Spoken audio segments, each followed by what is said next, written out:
fantastic moment for us. 5 years in the making, and really, it's only happened because of the generosity of local people in providing us with the funds to make this happen. So without further ado, I'd like to introduce you to our Vice-Chancellor, Professor Paul Boyle.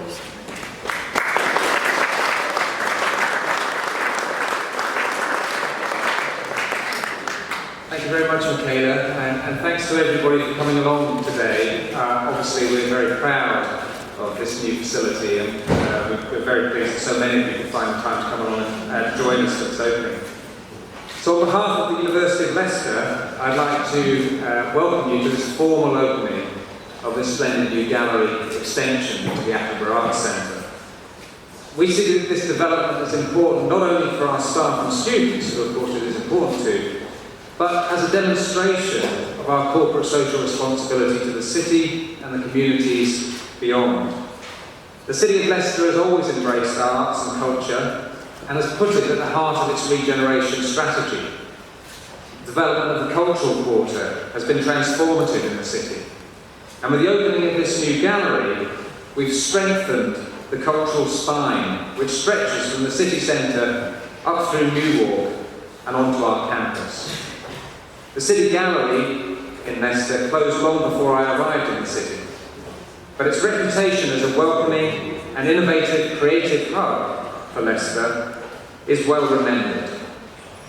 This new gallery will provide the exhibition space that has long been missing. It will be of value to our staff, to our students, to the city residents, and to those who visit the city from afar. Of course, the university cannot take full credit for this gallery. The projects involve close working with the city, represented here by Councillor Clare and the Lord Mayor, and we're actively exploring a range of different projects with the City Mayor Sir Peter Salisbury and his team. We're also delighted that we're joined today by representatives from Arts Council England, who provided £600,000 of match funding to this project. And of course, we're particularly pleased to welcome some of the principal donors, some of the people who contributed themselves to this project. And you'll see the names of some of these people gracing various spaces in the new gallery. Over 1,000 people donated funds to help us realise this vision. It would have been impossible without those funds. Many were alumni and parents of our students, and their generous support is recognised in particular by the naming of the Alumni and Family Programme Gallery here in the Attenborough Arts Centre. It's an outstanding testament to people's generosity and to their belief in the importance of the arts, not only to people's lives, but to making the world a better place. Something that Michael has often reminded us was his father Richard's abiding view. We're excited by the potential for the new gallery spaces to develop a kind of artistic programme which is socially engaged and inclusive, not afraid to answer questions and foster debate, as you'll see from the exhibition we have today. As such, we intend our programme not only to reflect the very best of contemporary art, but to prioritise artists with a social conscience. As a world-class university, academic research is at the heart of the work that we do. And we're excited also about the potential to create connections between our arts and our rich academic resources over future years. For example, we host artists in residence in some departments. We've seen many imaginative projects embedding art into various medical and other types of research. And most recently, we've just secured funds to bring artists together with astronomers.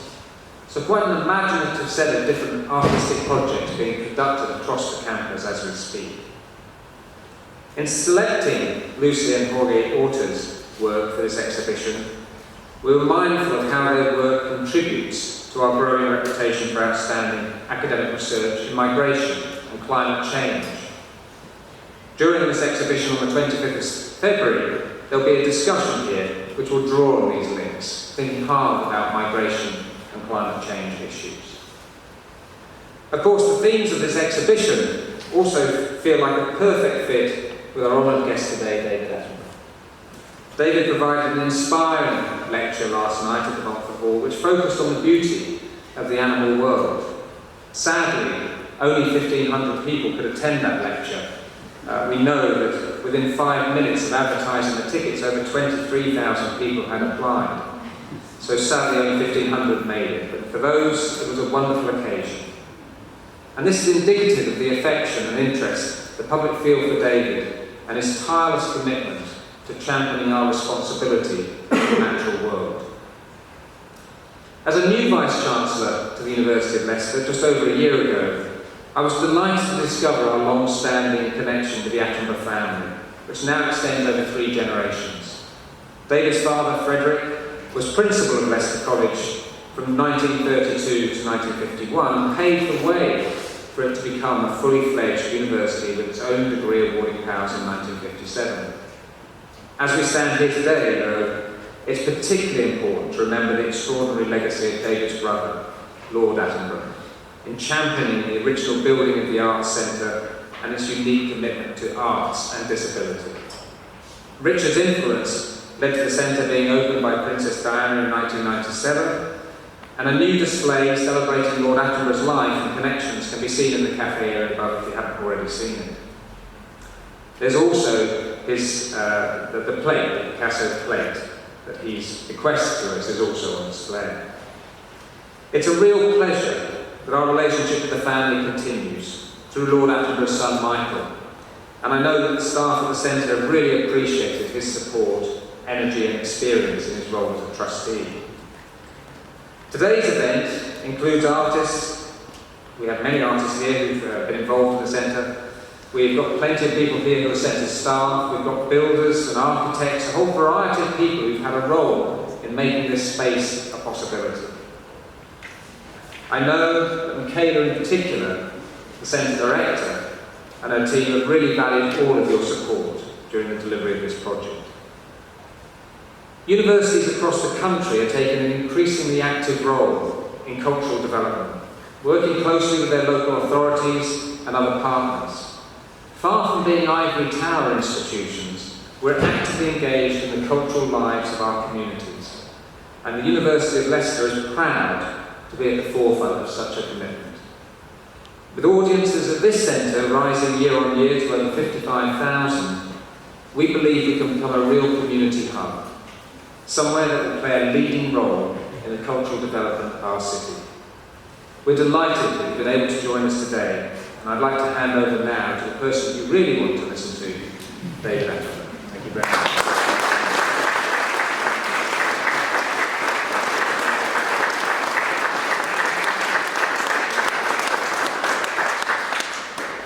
Vice-Chancellor, ladies and gentlemen, it's been an extraordinary morning for me, touring around this wonderful site. When my father came here in the 30s, there were less than 100 undergraduates. He was not the first principal, as the title then was. There had been others before him, notably Dr. Radford. But he had the task of helping this tiny university college grow to adulthood. I've just been around some of these buildings, and I've seen names on the wall. Percy G, I knew Percy G. Sir Jonathan North, I knew Sir Jonathan North. I knew many of these men from Leicester community who gave so generously support to this growing seed in the community. My father's job was to help me bring into that to maturity. And he stayed long enough to see the new university about to be born. So he was there at a crucial time. And I know from what I saw of him and what he did, that the basis of the university were the secular folk of this great city. There were surgeons, There were doctors, there were lawyers, there were hosiery manufacturers, there were shoe manufacturers of shoes, Freeman, Hardy and Willis. All kinds of sorts of people. There was personally a man called Harry Peach, who ran an extraordinary, before its time, institution concerned with handicrafts and persuading people in the William Morris tradition that the value of weaving and pottery. And he formed a company called the Dryad. He helped. People whose names aren't even recorded helped. There are records of people giving 50 books to the library. I know that this tradition continues. And I know that it is one of the most widespread among the community traditions that I can think of. So it's a nostalgic moment for me. I used to be together with my elder brother Richard, my younger brother John. We used to be paraded. My father was trying to persuade some local bigwig to support this university colleges. And we would be lined up to shake hands with this important person. And I remember one very much, Sir Jonathan North, who was, I think, Freeman Hardy. And he was a white-bearded, distinguished-looking man. And we were lined up to say goodbye to him when he left College House, that's around the corner. And Sir Jonathan gave us each half a crown. You wouldn't know what half a crown was. 2 shillings and 6pence it was worth. What's that in my mind? I don't know. But I looked at this wonderful coin, and I looked up at this white-bearded figure, and I said, "Thank you, Saint Jonathan." And Sir Jonathan said, "Saint Jonathan? It's another half." It was a lesson. But amongst all these names that have so much resonance for me, there is, I'm proud to say, the name Attenborough. And the great building over there, of course, was named after my father. And that's a source of great pride to me. But today, there's another Attenborough name that's been listed in this honourable way to this spectacular institution. That's my brother Richard. How I wish that he were here to mark this occasion. In thinking about what I was going to say today, I looked at the history of this university. And I found that my father, within 5 years, again, as I say, in the 30s, articulated something which echoes in my heart, and I think echoed in my brother's. He wrote an article for the local newspaper, the Leicester Mercury, I think.